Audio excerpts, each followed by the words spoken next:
Another Bendy and the Ink Machine secret? You betcha!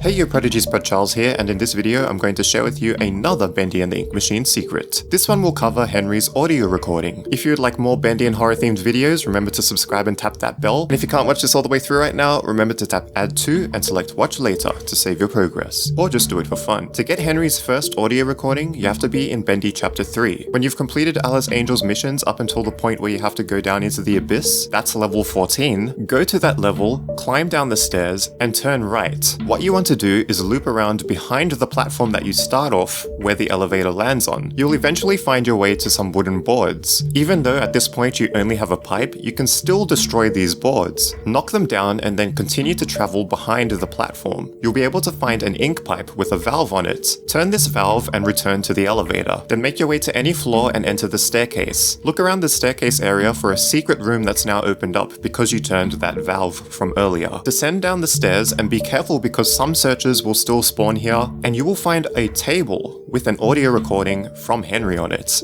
Let's take a listen. Only 2 weeks into this company, and already it's gotten interesting. Joey is a man of ideas. And only ideas.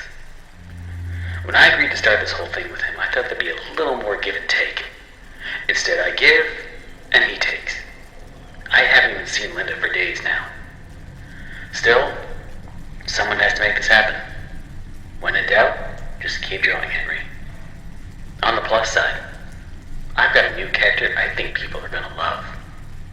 What do you think? I think it's interesting because all of the clues and evidence that we've had in Chapter 3 so far hints towards Joey Drew being a slave driver. He thinks everybody doesn't want to lift a finger to do work and earn their keep. And this particularly shows in Wally Frank's recording in Chapter 1 where he says he writes the checks. But in Chapter 3, he also says that everybody looks so depressed. So the other workers may share a similar mentality as him but not be as cheery. They're all sad with all of the work that they have to do. Norman Polk wants to hide away from everybody. Susie Campbell sees that there's a new voice actor for Alice Angel, not to mention that he may have left the studio after creating Alice Angel and Alice Angel becoming a flop. That is, if the new character he's talking about was Alice Angel, which interestingly might also be the reason why Henry was spared by Alice when she came across him. She has a soft spot for Henry for giving life to Alice. So, is Henry really the creator? Then we have Sammy Lawrence. Sammy Lawrence was frustrated with the ink machine being built, and even the people who don't even work at the studio but worked for the studio, for example Thomas Connor, was annoyed with Joey Drew because of the state of all of the machinery at the studio. And this also agrees with what Wally Frank said at the beginning of Chapter 1. Check out these videos that were picked just for you, and if you're new, tap my face to subscribe and tap that bell for more cool and interesting horror game videos. In Prodigies, I hope that these videos help you to expand on how you think, so it helps with your thinking in your daily lives. See ya!